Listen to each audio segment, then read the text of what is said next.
Good morning, everyone.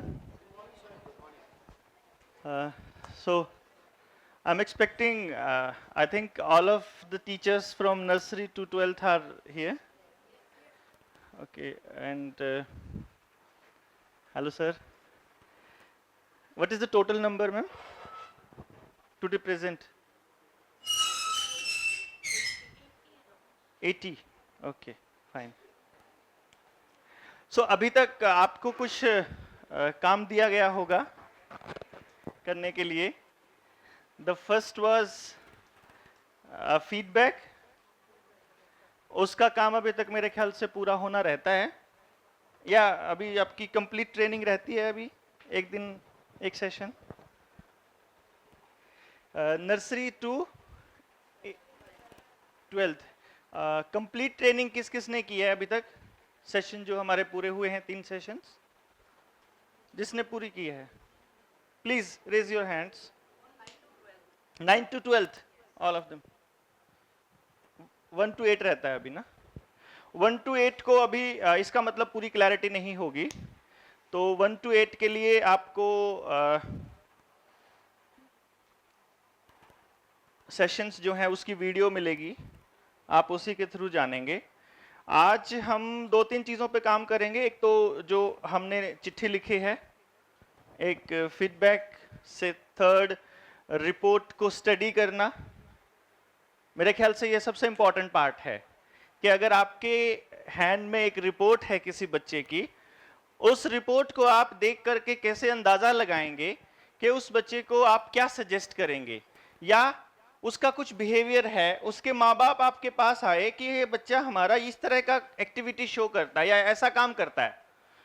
आमतौर पे वो शिकायत के लहजे में ही आते हैं आपके पास. जब कुछ अच्छा हो रहा होता है तो वो सारा क्रेडिट खुद ही ले जाते हैं. मैम को, टीचर को तो वो सिर्फ तब बताते हैं जब उनको ब्लेम आपके ऊपर डालना होता है कि आप कुछ कर नहीं रहे हो. वो कुछ बताएंगे कि ऐसा कर रहा है ये.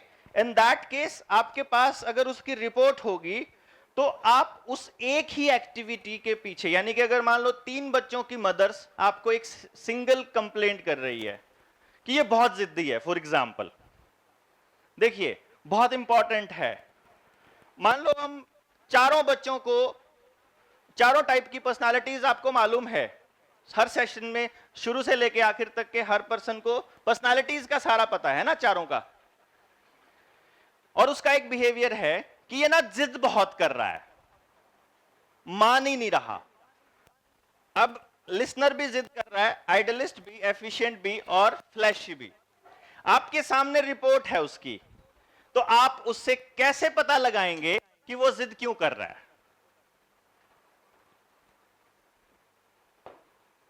क्योंकि जैसे कि हमने कंप्लीट डिस्कशन जब किया, उस वक्त एक चीज सामने आई थी कि पैदाइशी जिद्दी एक ही है, एंड दैट इज एफिशिएंट. बाकी तीनों की जिद के अपने कारण हैं. जैसे आप उसके सामने आ गया, मान लो फ्लैशी है और वो बहुत जिद कर रहा है. उसका एकमात्र कारण क्या है कि उसकी मां उसे जरूरत से ज्यादा पैम्पर कर रही है. जब वो जिद करता है तो मेरा बेटा, मेरा प्यारू, ये मेरे अच्छे बच्चे, गुड बॉय, गुड बेबी, और इतनी बहुत सारी वो कॉम्प्लीमेंट्स उसको मिलती हैं वो बात मनवाने के लिए. वही तो वो चाहता है. या जब उसकी मम्मा उसकी वो बात नहीं मान रही होती है, तो फिर वो जब रो रहा होता है तो फिर उसकी दादी या उसके पापा या फिर उसके कोई ना कोई ऐसा पर्सन है जो उसको टोक रहा है. इन दैट केस वो वहां से जो उसको चाहिए फ्लैशी को वो मिल रहा है. क्लियर हो रहा है ना आपको? उसका रीजन, एक्टिविटी सेम है, उसके रीजन अलग अलग हैं. अगर यही काम कोई लिसनर बच्चा कर रहा है, बहुत जिद कर रहा है, इन दैट केस आपको क्या लगेगा वहां से? तब आपका अगला सवाल क्या होगा उसके बच्चे से, उसकी मदर से, सॉरी, कि आजकल इसके दोस्त कौन कौन है. सिंपल, मतलब बहुत सिंपल. आपको वो जिद छुड़वानी है. अगर फ्लैशी बच्चे की वो एक्टिविटी छुड़वानी है, उसके लिए इग्नोर करना पड़ेगा. मान लो वो चीजों को तोड़ रहा है, मान लो वो झूठ बोल रहा है, मान लो वो किसी को गाली दे रहा है, मान लो वो काम नहीं कर रहा है, मान लो वो कुछ भी ऐसी चीज है जो आप नहीं चाहते, तो आपको उसके बारे में टोकना, समझाना, बात करना जीरो करना पड़ेगा। This is the only and the best solution for him, अगर परमानेंट चेंज ऑफ बिहेवियर चाहते हो। क्योंकि जब तक उसको उसके ऊपर छेड़ा जाएगा, बात करी जाएगी, टोका जाएगा, पॉइंट आउट किया जाएगा, डांटा जाएगा, प्रेस की जाएगी, या उसको बहुत प्यार से समझाया जाएगा, कुछ भी करोगे उसको सेंटर में रख के, वो आदत नहीं छोड़ने वाला किसी भी हालत में। वो गिलास को नीचे गिरा रहा है, बहुत झूठ बोल रहा है, झूठ बोल दी, आपने सुन ली, चुप हो जाओ, नो रिएक्शन एट ऑल, देखो ही मत उसकी तरफ, कुछ भी मत करो, सिर्फ आपको 2 दिन करना है। पेरेंट को इतना सजेशन देना है कि 2 दिन, क्योंकि बहुत ज्यादा ऑब्जर्वेशन होनी चाहिए पेरेंट की, तभी वो समझ पाएंगे, लेकिन इतनी अच्छी ऑब्जर्वेशन होती नहीं है। इन दैट केस आपको क्या करना है कि पेरेंट को वेटिंग टाइम दो सिर्फ 7 दिन का, कि मेरे कहने से 7 दिन तक इसकी किसी भी गलत हरकत पर जो आप चाहते हो कोई रिएक्शन ना शो करो, घर का कोई भी मेंबर शो ना करो। 7 दिन तक उसकी किसी हरकत पे रिएक्शन नहीं आएगा तो 7 दिन में वो हरकत छूट जाएगी उसकी, कंफर्म। और जो जिस चीज को चाहते हो कि वो कंटिन्यू करे, वो कंटिन्यूस मांगता है, अप्रेजल मांगता है, उस केस में उसमें कोई दिक्कत ही नहीं है। जैसे ही आप उसको कुछ भी कहेंगे, टोकेंगे, बताएंगे, अप्रेज करेंगे, वो उसको समझ जाएगा। क्लियर ना? यही बच्चा, यही एक्टिविटी अगर मान लो किसी एफिशिएंट की है, तो मां बाप को क्या सजेस्ट करेंगे आप? इसके चुपचाप हाथ जोड़ लो, फालतू इसके साथ बहस करने का, इसको समझाने का कोई फायदा नहीं है ही नहीं। क्योंकि ये बच्चे, जैसा कि हम ऑलरेडी आपको एक्सप्लेन कर चुके हैं, दे आर नेचुरल अचीवर्स। उन्होंने वो अचीव कर ही लेना है जो भी उन्होंने अपने टारगेट्स बनाए हैं, तो जरूरत ही नहीं है आपको। तब इन दैट केस उन माँ बाप को, उन टीचर्स को, उन बच्चों के अंदर इनकलकेट करने हैं सिर्फ अच्छी आदतें बचपन से, ना कि टारगेट्स। क्योंकि उसको कोई और इंसान टारगेट दे ही नहीं सकता, उसे कोई और आदमी मोटिवेट शब्दों से तो कर ही नहीं सकता। मतलब शब्दों से आप उसको मोटिवेट नहीं कर पाएंगे कभी भी। हां, एक्शन से कर सकते हैं। उससे आगे निकलने की होड़ अगर उसको पता लग जाए कि मेरे से आगे भी कोई निकल रहा है, इन दैट केस वो अपना टारगेट आपसे बड़ा बनने का, आपसे अच्छा बनने का, आपसे बढ़िया बनने का ले सकता है, या आपसे मतलब इन द सेंस किसी से भी। तब एक रास्ता है, उसके सामने किसी और की प्रेज करेंगे तो भी वो चीजों को ठीक है करो, अपने को कोई फर्क नहीं पड़ता। उसके सामने आप किसी और का एग्जाम्पल दोगे तो भी उसको कोई फर्क नहीं पड़ेगा, वो खुद से ले लेगा। आप कंपेयर नहीं कर सकते ऐसे बच्चे को, कह के मोटिवेट नहीं कर सकते ऐसे बच्चे को, आप समझा नहीं ऐसे बच्चे को सकते, क्योंकि आर्गुमेंट्स अनलिमिटेड करेगा। तो आपके पास कोई ऑप्शन नहीं है उसको बिल्कुल फ्री हैंड देने के अलावा। और ये माँ बाप को जिस दिन समझ आ जाएगा उस दिन हमें क्लियरली पता चल जाएगा। इसका फिर तरीका क्या है? मान लीजिए एफिशिएंट बच्चा ये मान चुका है कि मुझे 40% से ऊपर मार्क्स लेने ही नहीं, मुझे पास होना है, या मुझे सिर्फ 2nd डिवीजन चाहिए, या मुझे सिर्फ 3rd डिवीजन चाहिए। इन दैट केस हम उसे मोटिवेट करना चाहते हैं कि तू वहां तक पहुंचना है जहां हम पहुंचाना चाहते हैं। उसका सिर्फ एकमात्र तरीका क्या है कि 40% वाले की कंपटीशन उस बच्चे से करवा दो जिसको वो अपने से कमजोर समझता है। मान लो वो किसी को कहता है ये इसके तो बस का कुछ नहीं है, तो आपने कहना है अगर इसके बस का कुछ नहीं है ना, तेरे से ज्यादा नंबर लेके दिखाएगा। ये कैसे लेके दिखाएगा देख लेना आपकी बार एग्जाम में। उस एग्जाम में जिसके 60 आ रहे थे और 50 आ रहे थे, 50 वाले को मोटिवेट करके 65 पे ले जाओ और उसके सामने उसको बोलते हो देखना तेरे से आगे जाएगा ये। बस मतलब थोड़ा जंप, पहला जंप जो है छोटा, वो 60 to 70, 70 to 80, उसके दिमाग में ये आ गया ना, उसके जैसे जैसे बढ़ रहे हैं वो ऑटोमेटिकली जाता जाएगा उसकी उस जिद में और उससे आगे निकलने के चक्कर में। लेकिन अगर 40 वाले का कंपटीशन 80 वाले से करोगे, 90 वाले से, वो लेगा ही नहीं टारगेट आपसे। वो टारगेट ही उसका लेगा जिसको पता है। यानी कि अगर मजबूत सा बंदा है और उसको आप ये कह दो ये जो हल्का सा है ना ये तेरे को ना कुश्ती में हरा देगा, और मान लो वो हरा भी दे तो वो कुश्ती सीखने के लिए तैयार हो जाएगा अगले दिन से कि इसको हराना, यार ये तो मतलब टिड्डी सा मेरे को हरा गया, इसको मैं देखूंगा अगली बार, लाइक दैट। समझे आप? जो ऑलरेडी उससे आगे है वो उससे कंपटीशन नहीं करेगा कभी भी, है ना? क्योंकि जिससे कंपटीशन उसी से करेगा ना, सिंपली जो जिसे दिख रहा है कि मैं मतलब श्योर विन है, श्योर। क्योंकि ऐसे बंदे को, एफिशिएंट पर्सनालिटी को हर हाल में अपनी जीत चाहिए, तो वो कमिटमेंट भी आपसे वही करेगा जिसमें हर हाल में उसकी विन हो। तो जहां उसको जीत दिखाई दे रही है वो आपसे कमिटमेंट कर लेगा, और जैसे ही वो हारेगा उसकी ईगो पे हर्ट, उसकी ईगो पे लग जाएगा। ईगो पे लगा तो या तो वो सिचुएशन को बिल्कुल गिव अप कर देगा या फिर वहां से बहुत बढ़िया बनने का टारगेट ले लेगा अपने आप। ये आपकी स्मार्टनेस है, माँ बाप की स्मार्टनेस है। ओवर द टाइम जैसे जैसे हम बातचीत करते जाएंगे आपको वो चीजें पता चलती जाएंगी, क्योंकि एज मैंने बोला कि हमारे पास कुछ शब्दों की वही शब्द हैं, ले दे के घूम फिर के फिर वहीं आ जाऊंगा मैं, तो मेरे पास और कुछ नहीं होगा फिर से कहने के लिए। टेक्निकल पॉइंट वही है, बट जैसे जैसे अलग अलग बच्चों के बारे में हम डिस्कशन करेंगे तो हमारे पास फिर अलग अलग कॉम्बिनेशन आएगा। वो कॉम्बिनेशन फिर हमारे को सीखने के लिए और चीजें प्रोवाइड कराएगा। वर्ड्स वही रहेंगे, बस उस कॉम्बिनेशन को समझ के कैसे समझाना है, ये हमारा अगला टारगेट होगा, ये हमारा अगला काम होगा। और वो जब हम इस रिपोर्ट को जब आपको पढ़ने को देंगे तो और थोड़ी क्लैरिटी आ जाएगी। सो मैम कुछ कहना चाह रहे थे? हाँ please give me break for 2 minutes.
बड़ा शोर करते हैं बच्चे ना।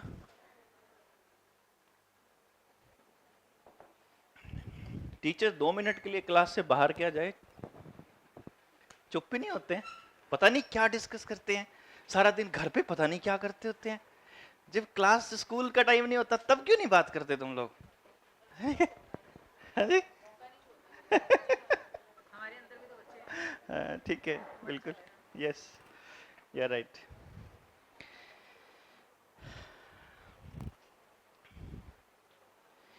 सो आधा पार्ट ये हो गया, जस्ट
अब अगर यही एक्टिविटी, मतलब सेम एक्टिविटी की बात कर रहे हैं हम, जैसे ही आपके पास अभी अगले मुझे लगता है 10 या 15 मिनट में आपके पास हर बच्चे की किसी एक बच्चे की रिपोर्ट आ जाएगी अभी, तो उस रिपोर्ट को पढ़ना कैसे पढ़ना है और उसको देख करके कैसे अंदाजा लगाना है, उस पर हम लोग डिस्कशन कर रहे हैं बेसिकली। अभी फिलहाल हम एक पॉइंट को डिस्कस कर रहे हैं और देयर आर मेनी पॉइंट्स, जैसे कि हमने क्या क्या टोटल 7 पॉइंट्स हैं जो कंसिडर करने हैं किसी भी बच्चे को एक्सप्लेन करने के लिए। 7 पॉइंट्स में पहला पॉइंट था उसकी पर्सनालिटी, सेकंड पॉइंट था उसका लर्निंग मेथड, भाई उसकी जिद उसके सीखने की वजह से है कि आपको सिखाई दूसरे तरीके से रहा है कोई आदमी और सीख ही नहीं रहे आप। The third point was brain dominance, the fourth was multiple intelligences, fifth innate quotients, sixth acquiring sensitivity and seventh total score gained। इसके बारे में बात हुई थी, टोटल स्कोर के बारे में बात हुई है अपनी, नहीं हुआ? इसको हम बोलते हैं TSG, इसको आज हम डिस्कस कर लेते हैं, दैट वुड बी बेटर। तब तक रिपोर्ट आती है, तब तक हम लोग इसको डिस्कशन में ले लेते हैं। TSG, total score gained. Basically ये स्कोर क्या है इसको समझना बहुत जरूरी है, क्योंकि कई बार मिस इंटरप्रिटेशन हो जाती है। कई माँ बाप ना पता क्या करते हैं, अगर दो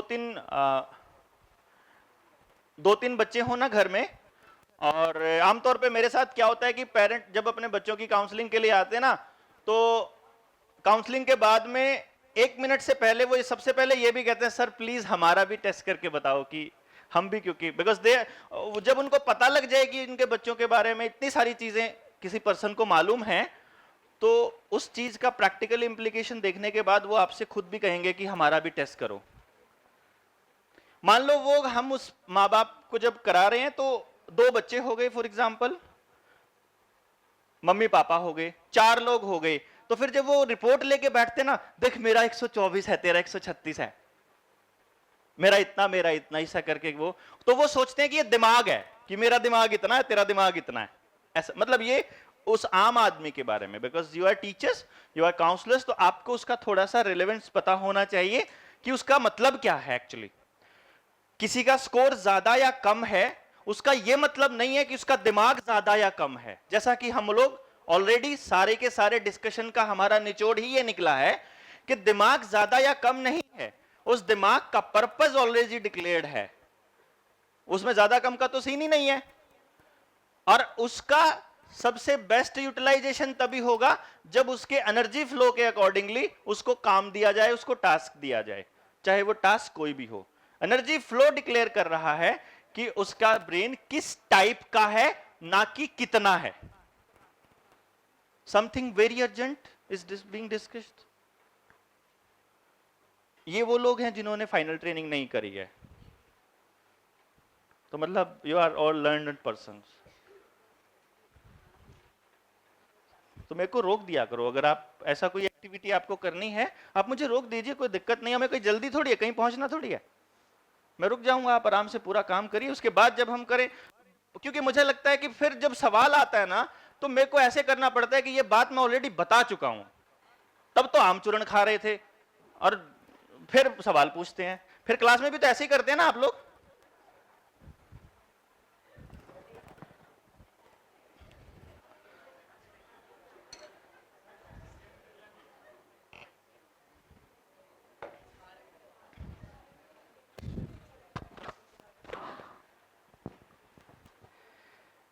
जी, should I begin?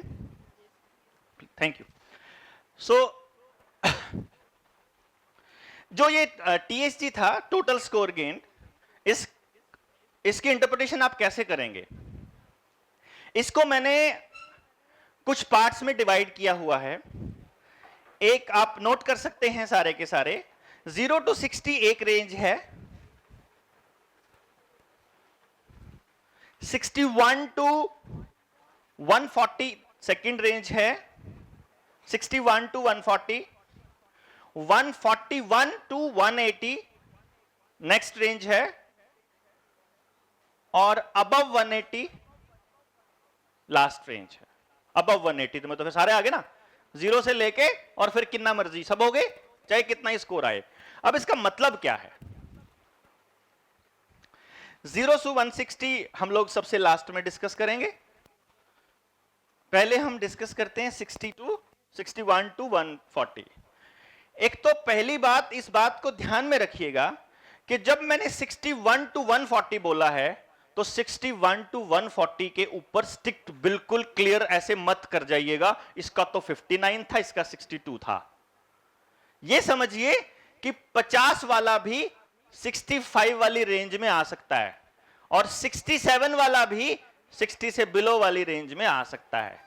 ये जब आपके पास रिपोर्ट आएगी तो थोड़ी क्लैरिटी और हो जाएगी इसका क्या मतलब है। लेकिन फिलहाल इस बात को समझिएगा, क्योंकि जो जो फाइनल काउंसलर्स बनेंगे आप में से, अभी फाइनल काउंसलर्स छंटने बाकी हैं। मैंने आपको प्रॉमिस किया था, एक मैंने अपनी तरफ से आपके लिए स्पॉन्सर किया था कि आप सभी का ब्रेन का एनालिसिस करके उसकी रिपोर्ट आपको दूंगा मैं। तो सभी का टेस्ट मेरी तरफ से स्पॉन्सर्ड है, सारे टीचर्स का।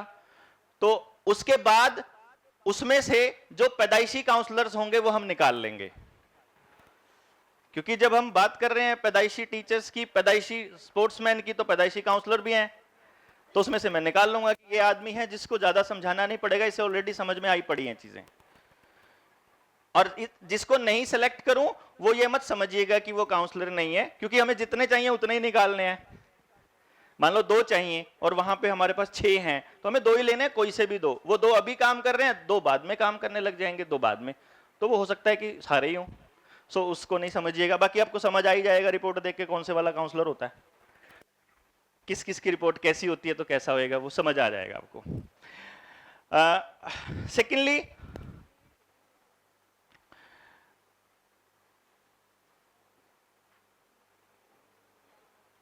सिक्सटी टू 140 वाले में अभी जब रिपोर्ट आएगी तो बताएंगे इसका मतलब क्या है। 60 टू 140 समझ लेते हैं पहले एक बार।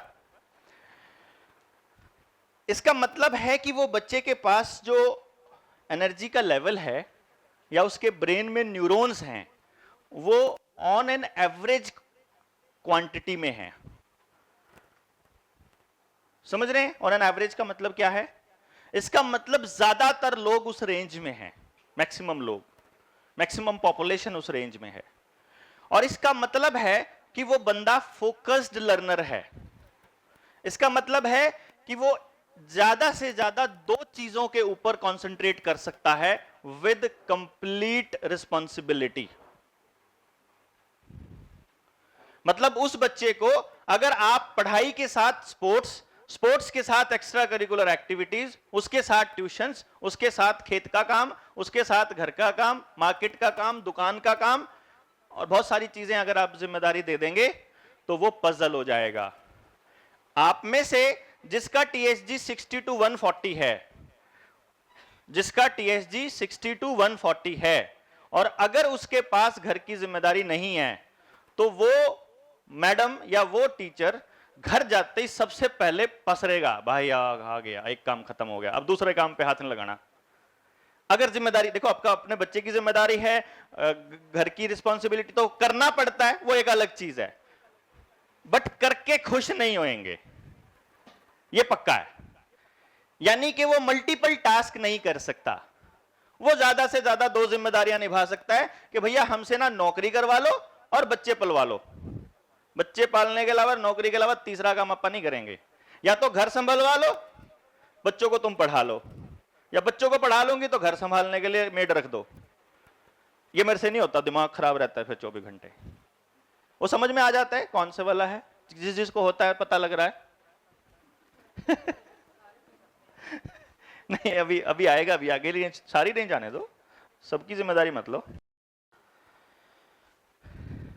है ना। तो इस तरह के बच्चे को आप अगर उनकी एक्टिविटीज देखेंगे, आप अगर उनका काम देखेंगे कि कैसे काम कर रहा है वो, तो आपको समझ में आ जाएगा कि अगर उसकी परफॉर्मेंस कहीं पर भी सही नहीं है, इन दैट केस आपको क्लियरली पता लग जाएगा कि क्योंकि ये मल्टीपल टास्क की वजह भी एक प्रॉब्लम हो सकती है कि बहुत ज्यादा जगह एंगेज कर रखा है उस बच्चे को, इसलिए उसकी परफॉर्मेंस नहीं आ पा रही, क्योंकि वो बच्चा फोकस्ड लर्नर है। तो उसको एक काम, अगर वो बच्चा खेलने में भी बहुत अच्छा, मान लो उसकी रिपोर्ट कहती है कि he is a very good sports person, और वो रिपोर्ट कहते हैं कि स्टडी में भी वो बहुत अच्छा रहेगा, साइंसेस भी बहुत अच्छी करेगा, तो जिसका स्कोर 140 को बिल्कुल एग्जैक्ट मत मान लो, 135 तक ले लो, ये समझो कि 135 तक जिसका स्कोर आता है, उसके माँ बाप को बहुत क्लियरली बोलिए कि इसके ऊपर एक चीज का फोकस रख लो कि तुम्हें स्पोर्ट्स में परफॉर्म करना है या पढ़ाई में, और दूसरी चीज को टाइम पास के तौर पे, फिटनेस के लिए या उसके लिए रख लो बस। उसमें दोनों में बराबर रिजल्ट की इच्छा मत रखिए और बराबर रिजल्ट की इच्छा को थोपिए मत, बस इतना ध्यान रखना है। रिजल्ट आएगा, वो अगर पैदाइशी प्लेयर भी है और वो भी रिजल्ट आएगा, बट अगर उसके ऊपर प्रेशर आ जाएगा, इन दैट केस बहुत प्रॉब्लम हो जाएगी। और ये ज्यादा केसेस में क्या होता है, मैक्सिमम केसेस में 140 बिलो टीएसजी जो है वो लिसनर्स का ही पाया जाता है। दूसरों पर्सनालिटीज का भी मिलता है, वैसे इससे पर्सनालिटी का कोई लिंक नहीं है, हालांकि मैं बता रहा हूं, बट क्योंकि एक डाटा है हमारे पास, तो उसके हिसाब से हम ज्यादातर बच्चों का नाम ले सकते हैं कि मैक्सिमम बच्चों के लिसनर्स, कई बार लिसनर्स का स्कोर 180 प्लस भी चला जाता है। ये कोई हार्ड एंड फास्ट कोई रूल नहीं है कि इतना है तो इसका यही आएगा, वो किसी का कितना भी हो सकता है, बट मैक्सिमम केसेस में 60, 70, 80% केसेस में 140 बिलो टीएसजी लिसनर्स का आता है। तो उस केस में आप ये भी समझ सकते हैं कि अगर आपने उसको ये कह दिया कि मुझे तीनों की परफॉर्मेंस, मुझे दोनों में चाहिए परफॉर्मेंस, तो वो उसको सीरियसली ले भी लेगा बट परफॉर्म नहीं कर पाएगा। नहीं, ये एक्चुअली क्या था,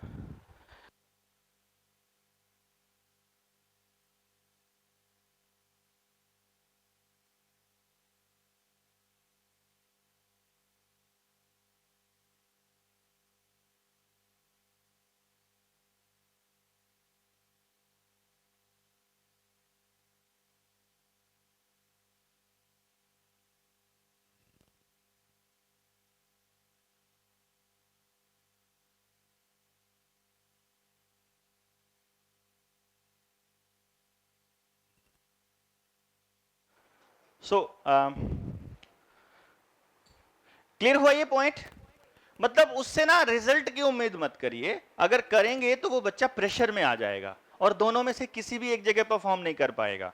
हाँ, उसको इतना फ्री छोड़ दीजिए कि पुत्र तेरे को ना नंबर लेके आने हैं, पढ़ाई में तेरे को फर्स्ट, मतलब उधर को परफॉर्म करना है, उधर रिजल्ट रखना है, और खेलता जा तो फिटनेस के लिए जब तक तेरा दिल करे, तो फिर रिजल्ट वहां भी आ जाएगा, क्योंकि then he is pressure free. Clear ना?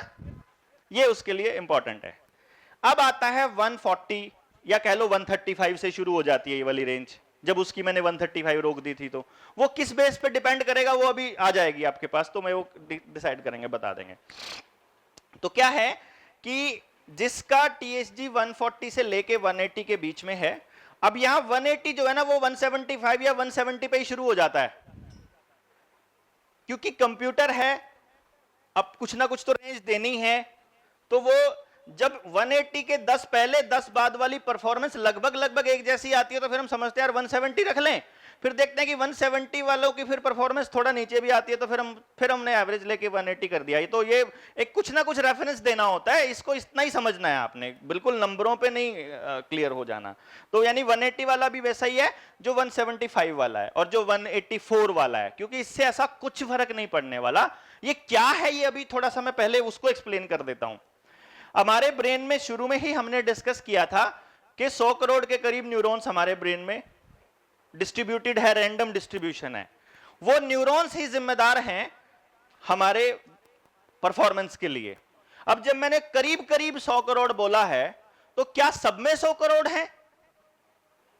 नहीं, तो कम ज्यादा है। इसका मतलब क्या हुआ कि अगर 100 करोड़ है तो किसी के पास 90 करोड़ भी हो सकते हैं, किसी के पास 70 करोड़ भी, और किसी के पास 200 करोड़ भी तक भी जा सकती है कहानी। लेकिन अगर एक्टिव न्यूरॉन्स की बात की जाए, यानी कि जैसे मैं देख रहा हूं आपको, आपसे बात कर रहा हूं और आप सुन रहे हैं, तो जो डाटा आंख के थ्रू इमेजेस की फॉर्म में, कान के थ्रू वॉइस मैसेज की फॉर्म में अपने दिमाग में जाके स्टोर हो रहा है, वो स्टोरेज भरती जा रही है अगर आप इस डाटा का इस्तेमाल नहीं करेंगे तो ये परमानेंट मेमोरी में चली जाएगी, जैसे आपके घर में स्टोर होता है और दिवाली पे जब सफाई करते हैं तो स्टोर में क्या मिलता है, ओ तेरे की ये यहां रखा था, ये वाला सामान यहां था, पता ही नहीं आपको 4-4 साल पुराना सामान वहां रखा हुआ है। आपको जब बचपन में कभी चलते हुए साइकिल गिरी थी या ठोकर लगी थी, उस जगह से गुजरोगे तो वो सामान पड़ा हुआ एकदम आएगा, अरे यहां पे तो मैं छोटी थी तब पड़ी थी, यहां पे मुझे याद आया ठोकर लगना, अभी आ गया होगा दिमाग में, क्लिक कर गई होगी वो चीज, किसी की दांत टूटा था, किसी का गिर गए थे, किसी का क्या हो, तो वो सब याद आ जाएगा। अपना नहीं आएगा, अपने बच्चों का से रिलेटेड मान लो कोई बात आती है तो वो आ जाएगी। सॉरी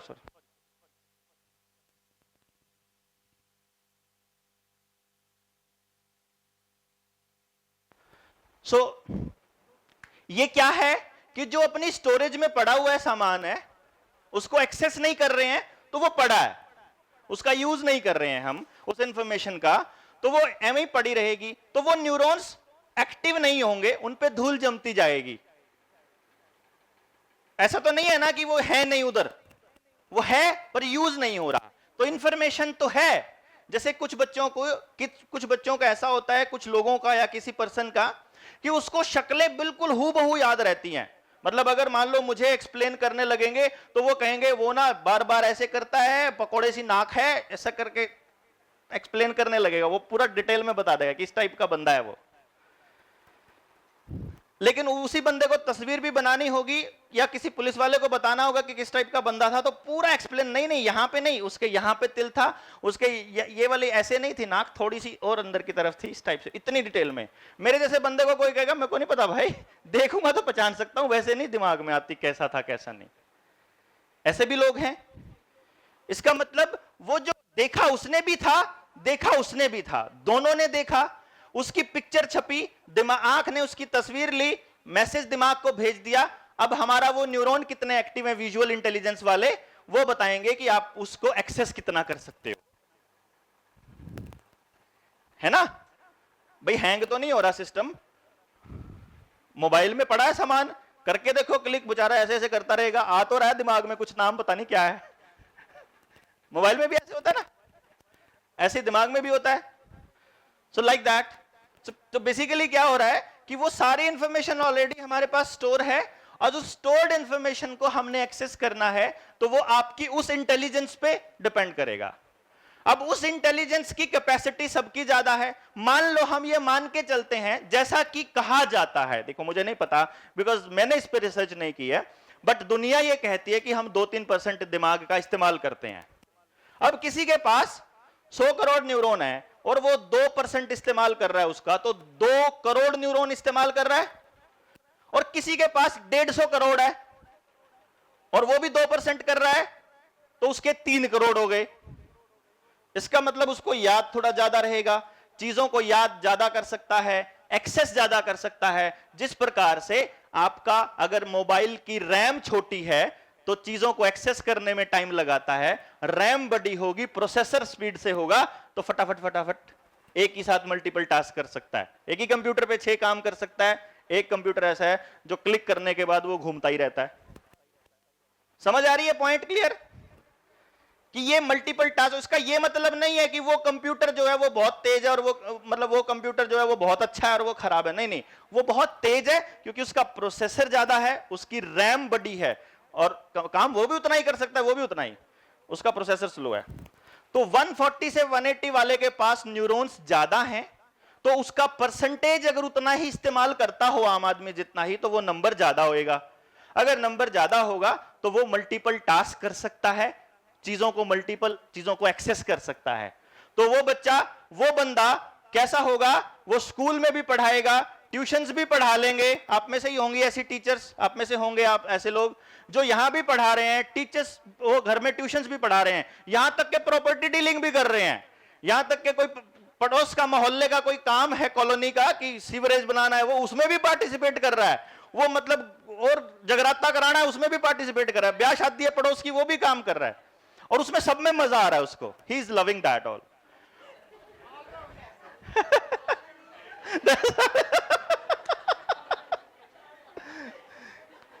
ठीक है ना। अब जैसे सबकी उंगली इनकी तरफ गई, ठीक, अब अगर ये बच्चा पता लग गया कि इसका 140 प्लस टीएसजी है, अब अगर इसकी जिंदगी खराब करनी हो, इसको बैठ के करने वाला काम दे दो।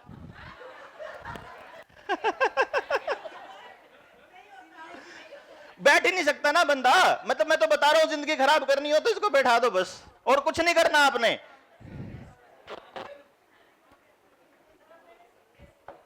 हाँ जी।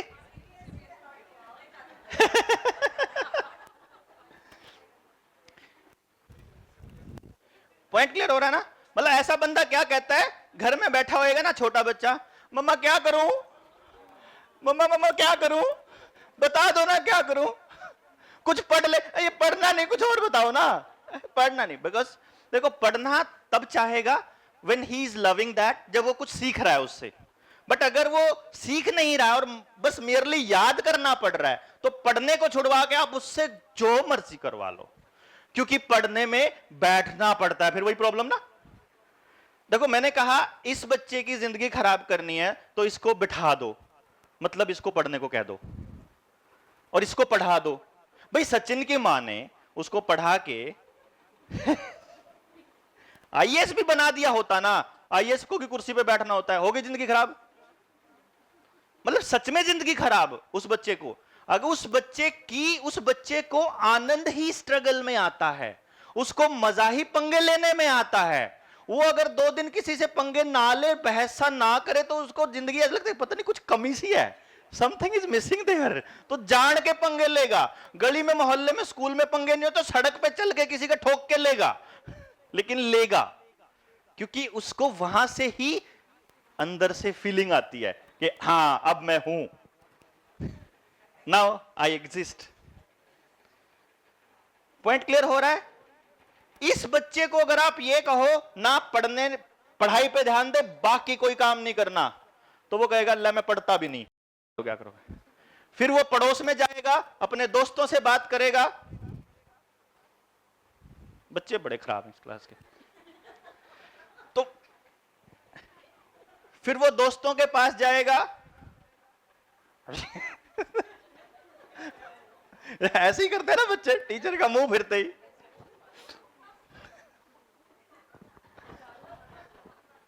मैं रुक जाता हूं, आप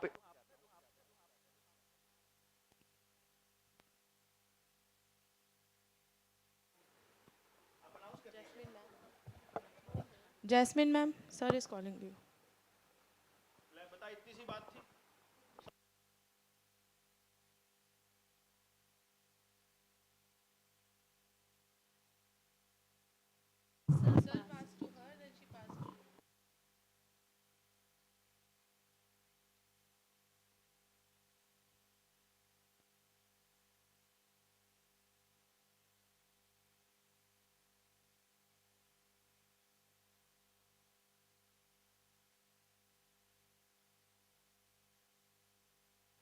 क्लियर? हाँ डन, थैंक यू।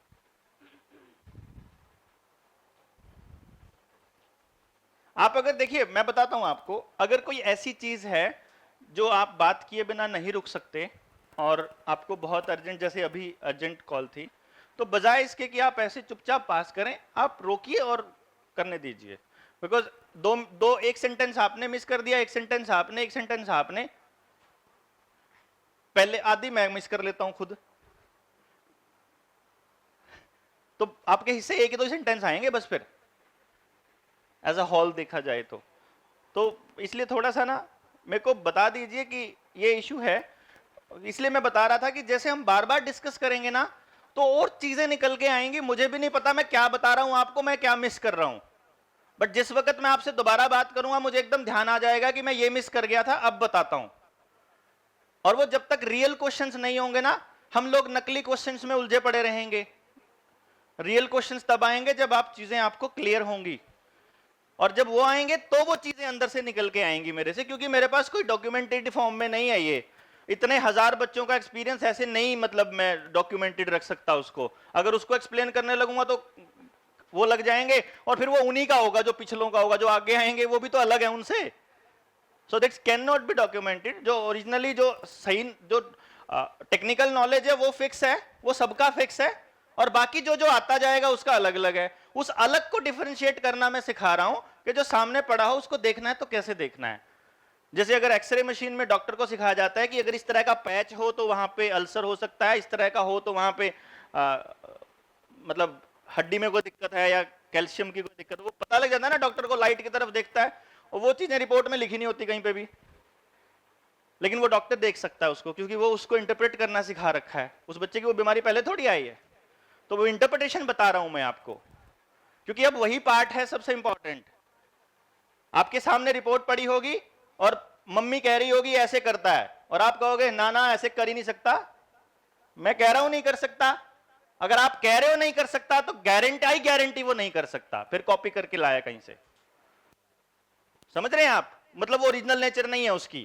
तो आपके पास उस बच्चे की original nature, original capacity, original सब कुछ वहां पे सामने पड़ा होगा, तो आप पूरे कॉन्फिडेंस के साथ बोल पाएंगे कि ये बच्चा ओरिजिनल नहीं है इस वक्त। मान लो मैं आपको एक एग्जांपल बता रहा हूं, और आमतौर पे मैं इसका जिक्र करता हूं, मैं नाम नहीं लूंगा बिकॉज कॉन्फिडेंशियल होता है, किसी भी बच्चे की रिपोर्ट कॉन्फिडेंशियल होती है, और मैं आमतौर पे जिक्र करता हूं, हमने यहां नहीं जिक्र किया था या किया था मैंने, जिसका बहुत लो लॉजिकल इंटेलिजेंस था, बच्चा 10 सीजीपीए ले रहा था, एफिशिएंट पर्सनालिटी वाला। किया था मैंने? नहीं किया था, सॉरी। तो मैं आपको एक्सप्लेन करता हूं वो थोड़ा सा। एक बच्चा है, मेरे किसी नॉन का है, मेरे फ्रेंड के फ्रेंड का बच्चा है, और वो मैं उसकी रिपोर्ट करता हूं। मैं उसे कहता हूं यार अभी तो बोलते 12th में है, मेरे को बोलते हैं डॉक्टर साहब वो 12th में है हमारा बच्चा, उसका आपको टेस्ट करना पड़ेगा और बताइए मुझे जल्दी से उसका मैं क्या करूं, मैं पीएमटी की तैयारी करा रहा हूं। तो मैंने कहा जब पीएमटी की तैयारी करा ही रहे हो तो पीएमटी करने दो उसको। देन ही सेज कि नहीं मुझे ना थोड़ा सा क्लैरिटी हो जाएगी, आप अगर कह देंगे फिर मैं थोड़ा जी जान से लग जाऊंगा, नहीं तो फिर थोड़ा सा डाउट रहेगा दिमाग में कि मुझे करना चाहिए कि नहीं। मैं कह चलो देख लेते हैं। तो क्या हुआ कि मैंने कहा देखो आपको ना इसकी काउंसलिंग के लिए चंडीगढ़ ही आना पड़ेगा, मैं यहाँ पे चंडीगढ़ से बाहर काउंसलिंग नहीं करता। अभी मैं इसके प्रिंट ले लेता हूँ, और मैं उसके एक शहर से प्रिंट लेके दिल्ली आ गया, बीच में से होता हुआ 15 मिनट लगे थे मुझे।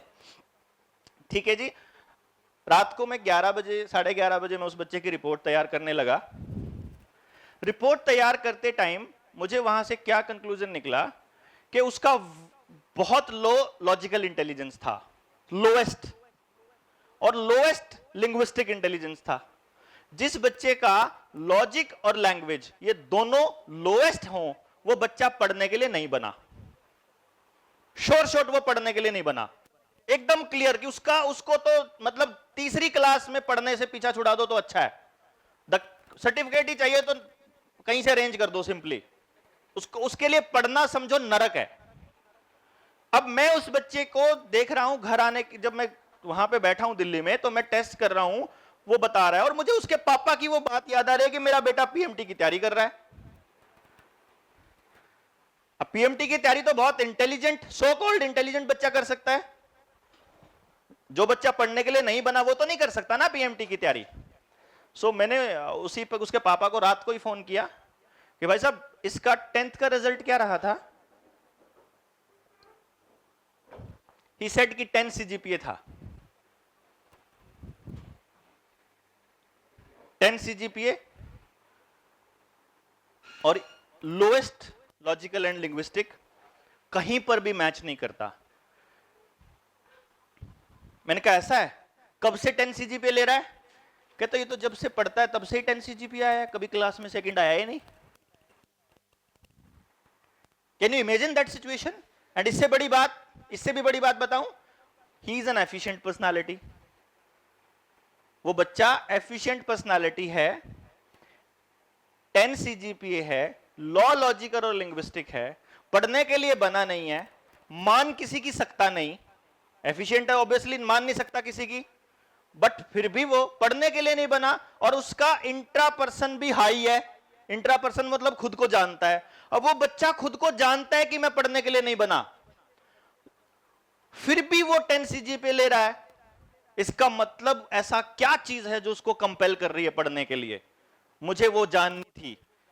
मैंने फोन किया, भाई साहब कल आ रहा हूं, सारी अपॉइंटमेंट कैंसिल, जब से वो पढ़ रहा है, तीसरी क्लास से लेके 10वीं क्लास तक की जिंदगी मेरे दिमाग में घूम रही है उस बच्चे की, कि जो बच्चा किसी की मान नहीं सकता, सेल्फ कोग्निटिव बच्चा, एफिशिएंट पर्सनालिटी, और वो ये कह रहा है कि 10 सीजीपीए है, तो उसकी जिंदगी कितनी नरक के लेवल पे होगी, मुझे वो जानना था। सिंपली मेरा पर्पस यही था कि वो कितना बैड फील करता होगा।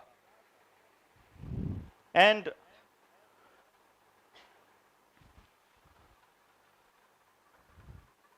क्योंकि ये किसी की पर्सनल लाइफ का सवाल है, इसलिए मैं चाहूंगा कि इस रिकॉर्डिंग को बंद किया जाए। नेक्स्ट जो आगे बात होने वाली है, इसको बंद करो। चलते चलते तो गाड़ी रोक के इमोशनल हो जाता हूं मैं, वो बच्चा मैं याद करके हो जाता हूं, तो it's not a big deal. बहुत सारी जिंदगियां हैं ऐसी जो मेरी लाइफ में है, और जब लाइफ उसकी अलग तरह से चलती है तो थोड़ा अच्छा लगता है, कि थोड़ा और मोटिवेट होता है कि कोई बात नहीं, आधों को समझ आ रहा है, लेकिन आधों को तो आ रहा है, आधों को नहीं आ रहा है तो आधों को आ रहा है।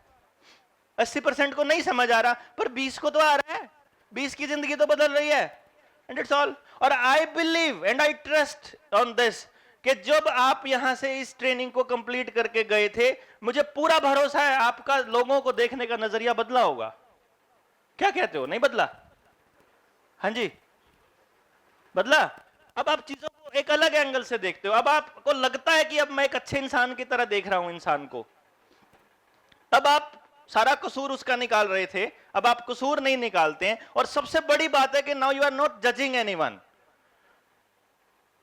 जो हम जजमेंटल हो जाते हैं ना, ये तो नहीं करता, ये तो ये नहीं करता, ये तो ऐसे नहीं करता, ऐसे करता है, वो लाइक दैट, उससे पीछा छूट गया हमारा। और जब आप एक स्टेप पार कर चुके हो, डेफिनेटली हम लोग हो सकता है इस लेवल पे भी आ जाएं कि आपकी जिंदगी में, आपके सर्कल में आने वाले हर इंसान के ऊपर आपका पॉजिटिव असर पड़ता रहे, और आप उसको एक अच्छा बेहतर इंसान खुद भी अपने अंदर में। क्योंकि मुझे लगता है मैं जिस तरह से शुरू किया था, पता नहीं मैंने इसको बिजनेस मान के शुरू किया था, पता नहीं मैंने इसको बहुत रेवोल्यूशन मान के शुरू किया था, पता नहीं मैं ऐसी जिद थी कि इसलिए शुरू किया था, या पता नहीं मैं ढूंढते ढूंढते यहां तक पहुंचा था। मुझे सच में नहीं पता मैंने ये क्यों शुरू किया था, मुझे कुछ भी नहीं पता सच बताऊं तो, बिकॉज मैं बस ढूंढ रहा था, मैं भाग रहा था चीजों से। मुझे ये नहीं करना, लोग कहते तू नौकरी किसी को मिलती नहीं है, तुम नौकरी छोड़ रहे हो, तू भगोड़ा है, कुछ भी मान यार, पर अच्छा नहीं लग रहा है तो क्यों करूं। एंड देन पहुंचते पहुंचते तो आई थिंक चीजों को छोड़ना आपको एक अच्छी बेहतर चीज की तरफ ले जाता है, पर जब वहां पे भी वो मजा ना आए तो उसको छोड़ना आपको और बेहतर चीज की तरफ ले जाता है। जब वहां पे भी अच्छा फील ना हो रहा हो तो उसको छोड़ करके और बेहतर की चीज की। मैं नहीं कहता आपको अगला स्टेप पे आपको एकदम परफेक्शन वाली चीज मिल जाएगी, इवन रिश्ते की बात कह रहा हूं। अगर रिश्ते में कोई ऐसा आदमी है जो आप जिसको सोच करके ही दिमाग खराब होता है, जितना जल्दी हो उस आदमी को निकाल दो जिंदगी से बाहर, जितना जल्दी हो। अकेलापन उससे बहुत बेहतर है, बहुत बेहतर है। कोई जरूरी नहीं है कंधा ढूंढना रोने के लिए, कोई जरूरी नहीं है किसी का होना जिंदगी के अंदर। वो अकेलापन आपको दूसरे किसी आदमी के पास ले जाएगा, किसी औरत के, किसी आदमी के, किसी पर्सन के पास। वो मान लो वो भी ऐसा, उसको भी छोड़ देंगे तो एक मोमेंट आएगा when you will feel 100% over there. और नहीं भी आएगा तो जब आप अकेले हैं तो कम से कम उससे तो बेटर हैं जहां पे थे। मैं इंसान की बात नहीं कर रहा हूं, मैं तो सब्जेक्ट की भी बात कर रहा हूं, मैं तो करियर की भी बात कर रहा हूं, मैं तो जगह की भी बात कर रहा हूं। एक जगह पे रहने में नहीं आ रहा तो छोड़ दो। मकान बहुत बनाने में बड़े 20 साल लगा दिए तो क्या फर्क पड़ता है? 20 साल लगाने के चक्कर में अगले 40 साल खराब करने वाले हो अगर वहां अच्छा नहीं लग रहा है तो। किसी रिश्ते में अगर 2 साल इन्वेस्ट किए हैं और आपकी जिंदगी अगर 60 साल बची है तो 2 साल के बचाने के चक्कर में वो 60 साल खराब करने वाले हो, अगले 40 साल खराब करने वाले हो। उस बच्चे को अगर एक नौकरी में अच्छा नहीं लग रहा है, एक सब्जेक्ट में अच्छा नहीं लग रहा है, इस बार 2 बार फेल हो जाने दो उसको, इस बार 2 बार नहीं जाने दो उसको। क्या फर्क पड़ता है? आने वाली पूरी जिंदगी डिपेंड करती है उस डिसीजंस के ऊपर। हमारे पास इतनी फैसिलिटीज, इतने कॉलेजेस, इतनी सुविधाएं नहीं है तो गलती हमारी है, बच्चे भुगत रहे हैं। ये समझना पड़ेगा आप लोगों को।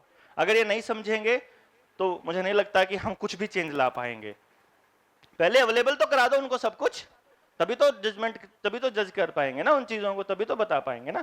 तो ये एक था, वो मैं हाई टीएसजी वाली बात बता रहा था, उस पे आ गया था पॉइंट, पता नहीं कहां से आया ये, एफिशिएंट पर्सनालिटी पे लाइक काइंड ऑफ।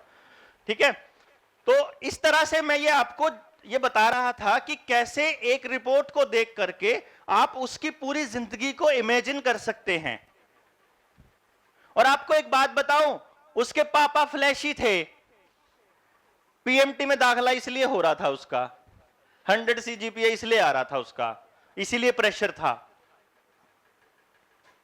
फ्लैशी बाप का करा हुआ भुगत रहा था, एफिशिएंट बच्चा। समझ रहे हैं? और आपके सामने भी आएंगे, आपके सामने जैसे एक बार सवाल किया था किसी ने कि माँ बाप ऐसा चाहते हैं और वो ऐसा करते हैं। माँ बाप की भी रिपोर्ट यहाँ पे पड़ी होगी और बच्चे की भी पड़ी होगी, मिनट 2 लगेंगे समझने में कि प्रॉब्लम कहां से आ रही है। कुछ भी नहीं प्रॉब्लम है, एग्जैक्ट प्रॉब्लम पे पिन पॉइंट कर दिया, उसको बता दो। देखो, सारी जिंदगी सारी दुनिया को बदलना हमारी जिम्मेदारी नहीं है, ना ही हमारे बस की बात है, लेकिन जितना पता है उतना बताना हमारा काम है। उसके बाद उस पे क्या रिजल्ट आता है, इससे फ्री हो जाओ। बदलना आपका काम नहीं है, बताना आपका काम है कि इतना हमें पता था, आपको बता दिया। जैसे इतना मुझे पता था, मैंने आपको बता दिया। अब आपकी जिंदगी में बदलाव लेकर आना मेरा काम नहीं है, वो आपका काम है, वो आप ही नहीं करना है। वो मेरे को कोई जबरदस्ती नहीं है, जिसने आना है आओ, जिसने ना आना अपने बच्चे खिलाओ, कोई टेंशन नहीं। इसी तरह से आपको भी उन माँ बाप को समझाना है बस, और समझा करके अपने रिजल्ट के साथ अटैच मत हो जाना। यानी अदरवाइज आप में से जो एफिशिएंट टीचर्स होंगे ना, वो चिपक जाएंगे कि अगर बता दिया है तो माँ बाप को समझना ही चाहिए ना, क्यों नहीं समझ रहा है, समझ में नहीं आ रहा। तो जो एफिशिएंट है वो समझ जाए कि चिंता करने की जरूरत नहीं है, वो जो अंदर से आ रहा है कि समझना ही चाहिए, वो ओरिजिनल है। लेकिन अब आपको समझ जाना चाहिए कि वो ओरिजिनल है, तो उससे पीछा कैसे छुड़ाना है। पता लगने के बाद पीछा छुड़ाना आसान है, बहुत आसान है। अगर आपको यही नहीं पता हो कि मैं ऐसा क्यों सोच रहा हूं, फिर मुश्किल है उससे पीछा छुड़ाना। अगर आपको यही नहीं पता हो कि मैं क्यों, ठीक है। अब मैं आपको बताता हूं, एफिशिएंट लेडी ने पता नहीं कैसे, वो हस्बैंड उसको रोज मार रहा है, वो उससे नफरत करती है, वो उसके साथ बिल्कुल रहना नहीं चाहती। मैं कह रहा हूं उसको छोड़ क्यों नहीं देती, कहते नहीं पति तो अपना ही है। क्या प्रॉब्लम है यार ये, क्योंकि अगली ने डिसाइड कर लिया कि रहना इसके साथ ही है। और दिक्कत ये कि टारगेट दूसरा ले बैठी। अब उस टारगेट को अगर पता लग जाए उसको कि मेरे दिमाग में ये अंदर से इसलिए आ रहा है क्योंकि भाई तूने डिसाइड कर लिया था, और पुराने डिसीजन को लेके अब तक मत बैठे रहो, उसको मत ढो, समझ जाओ, अब तो समझ जाओ। एंड देन वो उसको समझ आ जाता है कि ओ छुड़ाओ, ए भगवान। And then the life is easier. तो ये था, मैं बता रहा था आपको 140 to 180 TSG जो है, ये उन्हीं लोगों का, जिन लोगों का 140 to 180 है, ये उन लोगों का है जो मल्टीपल टास्क करने के लिए बने हैं। उन बच्चों के लिए, उनके माँ बाप के लिए आपको क्या इंस्ट्रक्शंस देनी है या उनको क्या सजेशंस देने हैं, तो उनको बोलना है इसको सुबह उठने से लेकर और रात तक बैठने ही नहीं देना। जैसे मैं कह रहा था, पहले वाले माँ बाप को बताना है कि इसको बस पढ़ने के लिए ले जाओ, ज्यादा से ज्यादा खेलने के लिए ले जाओ, फालतू चक्करों में पढ़ने की जरूरत नहीं है। खेलना कैंसिल करा के एक्स्ट्रा करिकुलर एक्टिविटीज में ले जाओ, एक्स्ट्रा करिकुलर एक्टिविटी कैंसिल करा के स्पोर्ट्स डांस में ले जाओ, डांस कैंसिल करा के आर्ट क्लास। मान लो आप 6 क्लास ज्वाइन कराना चाहते हो, 140 बिलो वाले को एक छुड़वा के दूसरी कराओ, एक छुड़वा के दूसरी। 140 प्लस वाले को एक के साथ दूसरी, दूसरी के बाद तीसरी, तीसरे के बाद चौथी, लगे रहो उसका, तो इसको छोड़ना ही नहीं फिर। क्योंकि जिस दिन वो छुट्टी पे घर में होगा, वो सबसे ज्यादा प्रॉब्लमेटिक है वही बच्चा। वो बच्चा सुबह उठने से लेकर के, जब वो, उसकी पहचान क्या है कि 3 या 4 साल की उम्र में वो 2 ही काम कर रहा है, या तो सो रहा है या दौड़ रहा है, ये पहचान है उसकी। होंगे आपके आसपास, वो चुप बैठे, वो बैठा है ऐसे तो पैर हिला रहा है, ऐसे ऐसे कर रहा है, क्या करूं बताओ, क्या करूं बताओ, क्या करूं, ऐसे पूछता रहेगा वो आपसे। And you need to tell them, कितना बताओगे आप उसको, तो उसको जितनी मल्टीपल एक्टिविटीज में एंगेज कर सकते हो कर लो। अब तो आपके पास टेस्ट रिपोर्ट है, टेस्ट रिपोर्ट करो, और जो उसके टॉप क्लास है उन क्लासेज में भेजते रहो, एक के बाद दूसरी, दूसरे के बाद तीसरी। और जब वो बड़ा होगा 10वीं तक, वो अपने पैशन से ऑलरेडी मिल चुका होगा, वो आपको एकदम बोले ये नहीं करना अपन है, ये करना है। एंड जब वो हो गया, टेंशन खत्म जी, आपका तो काम खत्म हो गया ना। आपका काम था उसको उसके ओरिजिनल चीज से मिलवाना, उसके बाद आपका कोई काम नहीं। यही तो हम करने चले हैं। अब 180 वाले को 170 तक भी काउंट कर सकते हो आप, कि भाई 170 वाले को भी, क्योंकि अगर 172 है किसी का, उसको 180 प्लस वाले में काउंट कर सकते हो। अब 180 प्लस वाला कौन है? ये वो बच्चा है जिसको समझने की औकात मेरी रिपोर्ट में तो नहीं है, और ना ही ये अभी तक दुनिया के किसी सिस्टम में आई है। इसका इतना कॉम्प्लेक्स ब्रेन है, इतना कॉम्प्लेक्स ब्रेन है, इतनी हाई एनर्जी है कि इसको जितना देते हो उतना कम है। जितना टफ काम होगा उतना मजा आएगा इसको, जितना मुश्किल काम होगा। पागल होने वाले काम जितने हैं, मतलब पागलों की तरह लगने वाले, वो दे दो इसको। मतलब इससे आपको 24 में से 36 घंटे काम कराना पड़ेगा। मतलब इसके इधर से भी कराते रहो, इधर से भी, दोनों हाथों से करा के रखो, दिमाग से अलग से करा के रखो। ये मतलब जैसे मल्टीपल टास्क, मतलब 140 से 180 वाला था, वो 4-5 काम एक साथ कर सकता था। ये 170 प्लस वाला 20 काम एक साथ करा लो इससे चाहे। मतलब ये और पता ही नहीं है क्या। अब इसकी प्रॉब्लम क्या है? इसकी प्रॉब्लम ये है कि जब ये क्लास में बैठा हुआ है और टीचर पढ़ाने लगती है, ये लेसन खोलो, वो सोचता क्या बोर करा रही है यार, लेसन खोलो, ये पेज नंबर दिस, हाँ ज्योति यू स्टैंड अप और इसको रीड करो। मान लो आप ऐसा करिए, या आप रीड कर रहे हो, आपने रीड किया, आपके 2 शब्द सुने, उसको उसका मतलब समझ में आ गया। Now the brain is block, आपकी बात सुनेगा ही नहीं, आपकी बात उसको पल्ले पड़ेगी ही नहीं। आपने लेक्चर देना शुरू किया, पहली 5 मिनट में समझ लेगा आप क्या कहना चाह रहे हो, आखिर में आगे आपको सुनेगा ही नहीं।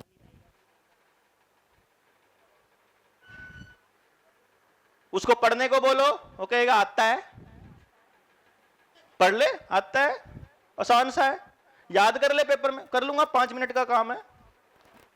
और जब पेपर होता है कुछ नहीं आता, क्योंकि अपना जो एग्जामिनेशन सिस्टम है वो इस बात पर नहीं डिपेंड करता कि उसको समझ कितना आया, उस बात पर डिपेंड करता है कि लिखा कितना। उसको समझ सब कुछ आ चुका है, क्योंकि टेक्निकल वर्ड्स की कमी है, इसलिए एक्सप्लेन नहीं कर पा रहा। इसलिए आपको लगता है कि तू वैसे तो बड़ा बकवास करता है, आता जाता कुछ नहीं तेरे को। एक्चुअली उसका दिमाग बहुत हाई लेवल का है, बट वो आपा उसको लो लेवल पे लाना चाह रहे हैं। और क्योंकि वो मैक्सिमम टाइम एफिशिएंट होगा या आइडलिस्ट होगा, ऐसे रेयर ही कोई चांस आएगा कि लिसनर या फ्लैशी का टीएसजी 180 प्लस 170 प्लस आ जाए। तो अब एफिशिएंट और आइडलिस्ट है, तो आप समझा के भी दिखा दो उसको। उसको पता है भाई बकवास, मैडम को क्या पता, आता जाता कुछ है नहीं। मतलब खुद नंबर 2 नहीं आ रहे हैं, मैडम को कह रहा उसको कुछ आता नहीं। ही इज द चाइल्ड, समझ रहे हैं? अब ये मतलब जब बाकी दुनिया जब ये कहती है ना कि हमसे नहीं हो रहा, जहां पे बाकी दुनिया कहती है यार ये पॉसिबल ही नहीं है, वो कहता अच्छा चल मैं दिखाता हूं करके, वो तब शुरू होता है बंदा। वो बंदा शुरू ही तब होता है जब बाकी रुक जाते हैं। वो उससे पहले शुरू होगा ही नहीं, उससे पहले बैठा बैठा देखता रहेगा क्या क्या कर रहे हैं, पागल है सारे, सब पागल है, किसी को आते नहीं कुछ भी है, किसी को कुछ नहीं होना भाई, ये बकवास है ये सब, मतलब कुछ भी करता रहेगा। उसको कहेंगे तू करता करता कुछ है नहीं, because he is waiting for that moment कि मुझे ऐसा काम तो दिखाओ जो मेरे दिमाग के बराबर हो, जो मेरी कैपेसिटी के बराबर हो। ऐਵੇਂ ही आसान आसान से काम देते रहते हो, याद कर ले, ये थोड़ी, ये कोई काम थोड़ी है, ये कोई पढ़ाई थोड़ी है। He will always say. नजर आ रहा है कोई बच्चा ऐसा दिख रहा है ना क्लास में, ऐसा बच्चा? पीटीएम की प्रॉब्लम्स दिख रही होंगी, ये वो वाले बच्चे हैं। अब सोचो अपने पास है ही नहीं ऐसा कोई सिस्टम जो उनको कैटेगराइज कर पाए। नोट कर लीजिए, जो कैटेगराइज कर पाए, जो सोच पाए, जो उनको उतनी सोच दे दे, उतना भारी काम दे दे। है इतना भारी काम अपने पास स्कूलों में? अपने इंफ्रास्ट्रक्चर में इतना भारी काम है क्या जितने लेवल की मैं बात कर रहा हूं? तो बताओ क्या करोगे? कर दिया बर्बाद। हो गया ना?